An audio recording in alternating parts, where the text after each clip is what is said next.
গেল বছরের 5 আগস্ট ছাত্র জনতার আন্দোলনের মুখে শেখ হাসিনা সরকারের পতনের পর আন্তর্জাতিক অপরাধ ট্রাইব্যুনালে অভিযোগ দেন গুম হওয়া ব্যক্তি ও তাদের পরিবার।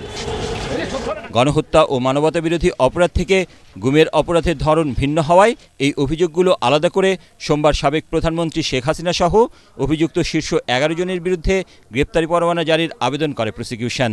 পরোয়ানাভুক্ত অন্য 10 জনের মধ্যে আছেন শেখ হাসিনার সাবেক নিরাপত্তা উপদেষ্টা তারিক আহমেদ সিদ্দিকী, সাবেক আইজিপি বেনজির আহমেদ ও কয়েকজন সাবেক সেনা কর্মকর্তা।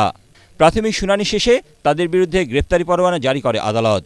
এছাড়া অন্য মামলায় গ্রেফতারকৃত সাবেক সেনা কর্মকর্তা জিয়াউল আহসানকে এই মামলায় গ্রেফতার দেখানো হয়। প্রসিকিউশন জানায়, গত 15 বছর শত শত মানুষকে বছরের পর বছর আয়নাঘরে আটকে রেখে অমানবিক নির্যাতন চালানো হয়েছে।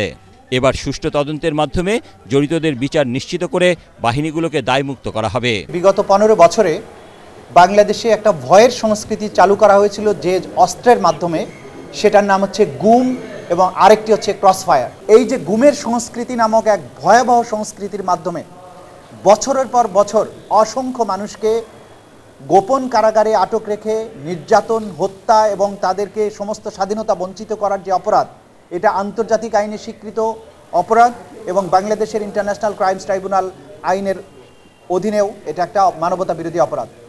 সেই অপরাধটা সংগঠিত হয়েছিল তদানীন্তন প্রধানমন্ত্রী শেখ হাসিনার প্রত্যক্ষ নির্দেশে, পরিকল্পনায়, এবং সেই সময়ে সরকারের যে সমস্ত বাহিনীগুলো ছিল, পুলিশ থেকে শুরু করে বিভিন্ন গোয়েন্দা বাহিনী, তারা সবাই এগুলোর সাথে বিভিন্ন এই বাহিনীর কিছু কিছু সদস্য যাদেরকে প্রলোভন দেখিয়ে, প্রমোশনের লোভ দেখিয়ে, বিদেশে পাঠানোর লোভ দেখিয়ে, নানানভাবে পুরস্কৃত করে পদক দিয়ে তাদেরকে দিয়ে এই সংঘবদ্ধ সিস্টেম্যাটিক ওয়াইড স্প্রেড এই অপরাধগুলো করা হয়েছিল।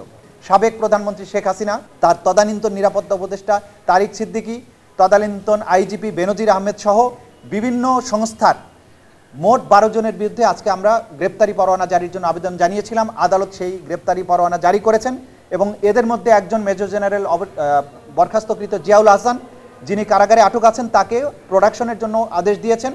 আগামী 12 ফেব্রুয়ারি তাদেরকে এই আদালতে গ্রেপ্তার হওয়া মাত্র তাদেরকে প্রডিউস করতে হবে। আগামী 12 ফেব্রুয়ারি এই মামলার পরবর্তী দিন ধার্য করা হয়েছে। চিফ প্রসিকিউটর তাজুল ইসলাম বলেন, আসামিরা যতই শক্তিশালী হোক, তাদের গুম ও বিচার বহির্ভূত হত্যাকাণ্ডের দায়ে বিচার করা হবেই। এবছরের মধ্যে বিচার শেষ করার আবারও আশা করেন তিনি।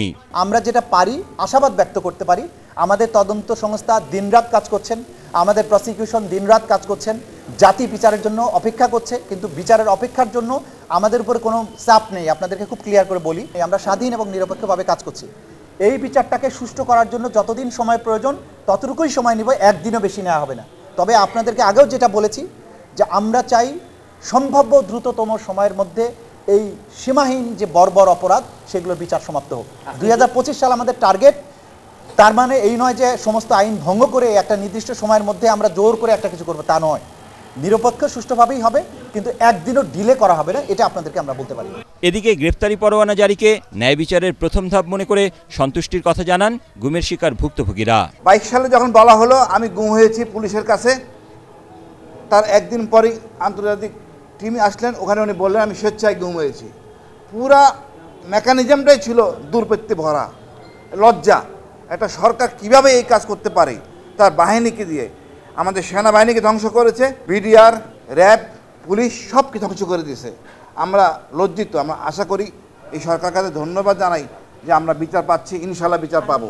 আরমান যেদিন গুম হয় সেদিন 2 দিন আগে আমাকে বলে যে চাচা আমার বাসায় এসে তাকে আমাকে খোঁজ নিয়ে গিয়েছে। তারপর হঠাৎ করেই শুনলাম যে তাকে গুম করা হয়েছে। তার নিজের বাচ্চা 6 মাসের এবং 3 বছরের বাচ্চার সামনে, তার বোনের সামনে তাকে নিয়ে যাওয়া হয়েছে এবং প্লেন ক্লথে যেভাবে সে বাসায় ছিল সেভাবে নেওয়া হয়েছে। কোশ্চেনটা হচ্ছে তারপর থেকে আমরা কোনোভাবেই তার কোনো ইনফরমেশন পাচ্ছিলাম না। কিন্তু 8 বছর ধরে, আমি 17 বছর ধরে দেশে আসতে পারিনি, only because of this Arman. এই জন্য ধন্যবাদ প্রসিকিউশনদের, ধন্যবাদ আইসিটির যারা বিচার করছেন, এবং ধন্যবাদ সেই সকল ইয়োধদের যাদের কারণে আমরা এইখানে দাঁড়িয়ে আজকে আমি কথা বলতে পারছি। আমরা ন্যায় বিচার চাচ্ছি, জাস্টিস চাচ্ছি, অ্যান্ড হিউম্যানিটি যে একটা স্ট্যান্ডার্ড ছিল যা বাংলাদেশে, সেটার জন্য হয়। 5ই আগস্টের পরে যেটার জন্য আমরা অপেক্ষা করছিলাম যে তাদেরকে অ্যারেস্ট করা হোক, বিচারের আওতায় আনা হোক এবং একটা ন্যায় বিচার, একটা স্বচ্ছ ট্রান্সপারেন্ট বিচার যেন আমরা দেখতে পারি। আইসিটি ট্রাইব্যুনালকে ধন্যবাদ জানাই এবং এই ব্যবস্থাটাকে ধন্যবাদ জানাই, কারণ এই অপেক্ষার আবেদনটা আমাদের কিন্তু বিগত 1 যুগেরও বেশি, যেটার আজকে প্রথম আমরা যে অ্যারেস্ট ওয়ারেন্টের জন্য আমরা দাঁড়াতে পারলাম, বিচারের দাবিতে এই জায়গায় আসতে পারলাম। তো ইনশাল্লাহ আমরা সামনের যেই দিনগুলোতে আরও স্বচ্ছ ন্যায় বিচার নিয়ে সামনে আসতে পারবো এবং প্রত্যেকটা পরিবার জানতে পারবে তার পরিবারের স্বজনের সাথে আসলে কি হয়েছে। আগামী 12 ফেব্রুয়ারি গুমের অভিযোগে হওয়া মামলার তদন্ত প্রতিবেদন জমা দিতে বলা হয়েছে। একই সাথে দ্রুত সময়ের মধ্যে আসামিদের গ্রেফতারের নির্দেশ দিয়েছে ট্রাইব্যুনাল। হুমায়ুন চিস্তি, এটিএন বাংলা, ঢাকা।